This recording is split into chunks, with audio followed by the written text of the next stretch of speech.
Hello friends, ഇന്ന് നമ്മൾ ഉണ്ടാക്കാൻ പോകുന്നത് ചിക്കൻ പെരട്ടാണ്. അതിന് വേണ്ടിയിട്ട് 2-4 സവാള ഇത് കട്ട് ചെയ്ത് എണ്ണയിലിട്ട് വഴറ്റുക. നന്നായിട്ട് വഴറ്റി കിട്ടാൻ വേണ്ടി കുറച്ച് ഉപ്പ് അതിനകത്ത് ആഡ് ചെയ്ത് കൊടുക്കുക. ഉപ്പിട്ട് അതിന് ശേഷം ഒന്ന് ഇളക്കിയതിന് ശേഷം നമ്മൾ കുറച്ച് ഇഞ്ചി ഗാർലിക് പേസ്റ്റ് മിക്സിയിലിട്ട് ചതച്ചത് അത് ഇട്ട് കൊടുക്കുക. അതിനുശേഷം വേണമെങ്കിൽ 2 വയണയില നമുക്ക് നല്ല മണം കിട്ടാൻ വേണ്ടി 2 വയണയില അതിനകത്ത് ഇട്ട് കൊടുക്കുക. ഒന്ന് മിക്സ് ചെയ്യുക.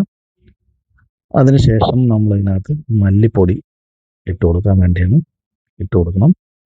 അതൊരു 3-3.5 ടീസ്പൂൺ വരെ ഇടാം. ഇവിടെ നമ്മൾ 2 കിലോ ചിക്കനാണ് ഇവിടെ എടുത്തിട്ടുള്ളത്.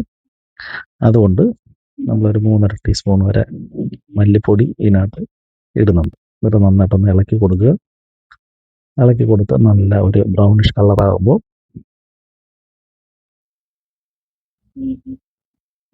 നമ്മളടുത്ത് മുളക് പൊടി ഇടുക. മുളക് പൊടി എന്ന് പറഞ്ഞാൽ നമ്മളൊരു 4 ടീസ്പൂൺ വരെ ഇടാം. എരിവ് അധികം കൂടാതെ നോക്കിക്കോളണം.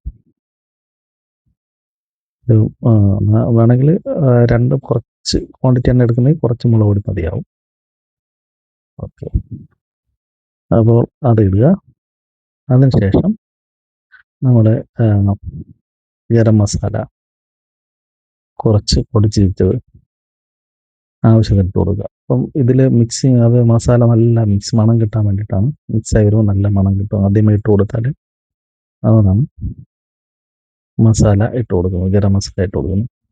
എന്നിട്ട് നന്നായിട്ടൊന്ന് ഇളക്കുക. അതിനുശേഷം നമ്മൾ ഇതിനകത്ത് ചിക്കൻ ഇട്ട് കൊടുക്കുക. ചിക്കൻ ഇട്ടതിന് ശേഷം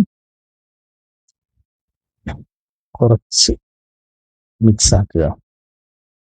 മിക്സ് നല്ല അപ്പം മസാല എല്ലാം കൂടെ നന്നായിട്ടൊന്ന് മിക്സായി വരും. അതിനുശേഷം നമുക്ക് കുറച്ച് വെള്ളം, അപ്പോൾ വേകാൻ പാകത്തിന് ആവശ്യമായ വെള്ളം ഇതിനകത്ത് ഒഴിച്ചു കൊടുക്കുക.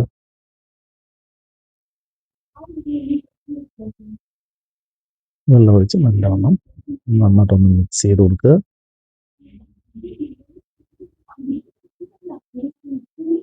എന്നിട്ട് കുറച്ച് മഞ്ഞൾപ്പൊടിയും, ആവശ്യത്തിന് മഞ്ഞൾപ്പൊടിയും പിന്നെ കുറച്ച് ഉപ്പും ഇട്ട് കൊടുക്കുക.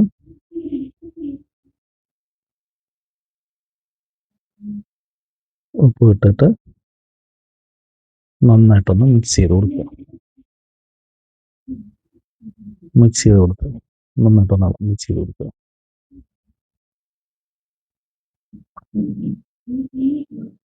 അതിനുശേഷം നമുക്ക് കുറച്ച് കറിവേപ്പില ഇട്ട് കൊടുക്കണം.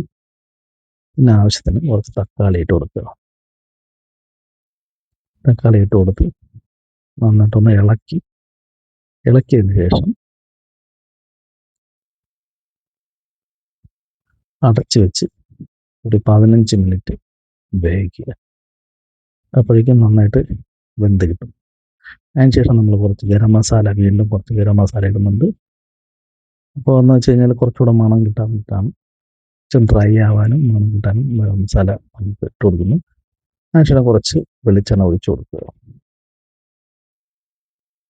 വെളിച്ചെണ്ണ കഴിഞ്ഞിട്ട് നന്നായിട്ടൊന്ന് ഡ്രൈ ആവും. ഫ്രൈ ആയതിനു ശേഷം നന്നായിട്ടൊന്ന് മിക്സ് ചെയ്ത് കൊടുക്കുക. നല്ലോണം മിക്സ് ചെയ്ത് കൊടുക്കുക. ഇപ്പം തന്നെ നമുക്ക് ഏകദേശം അതിൻ്റെ ഒരു പെരട്ടിൻ്റെ ഒരു രൂപ ഏകദേശം വരുന്നുണ്ട്. ഇനിയും കുറച്ചുകൂടെ ഇട്ട് നന്നായിട്ടൊന്ന് ഡ്രൈ ആക്കി എടുക്കുക. നമുക്ക് നാടൻ പെരട്ട് നമുക്ക് റെഡിയായി. അതിൽ കുറച്ച് ഉള്ളി ഇട്ട് കൊടുക്കുക. സവാള തന്നെ കുറച്ച് ഇട്ട് കൊടുത്തിട്ട് ഒന്ന് മിക്സ് ചെയ്തെടുക്കുക. അപ്പം നമുക്കിത് ഈ ഡിഷ് നമുക്ക് വേണമെങ്കിൽ കപ്പയുടെ കൂടെയും പിന്നെ നമുക്ക് ചോറിൻ്റെ കൂടെയും ഒക്കെ കഴിക്കാൻ പറ്റും. നല്ലൊരു ഡിഷാണ്, രുചികരമായ ഡിഷാണ്. ഈ ചാനൽ സബ്സ്ക്രൈബ് ചെയ്തില്ലെങ്കിൽ നിങ്ങൾ സബ്സ്ക്രൈബ് ചെയ്യുക, ലൈക്ക് ചെയ്യുക, ബെൽ ബട്ടൺ അമർത്തി കഴിഞ്ഞാൽ നിങ്ങൾക്ക് നോട്ടിഫിക്കേഷൻ വരുന്നതായിരിക്കും. Thank you for watching.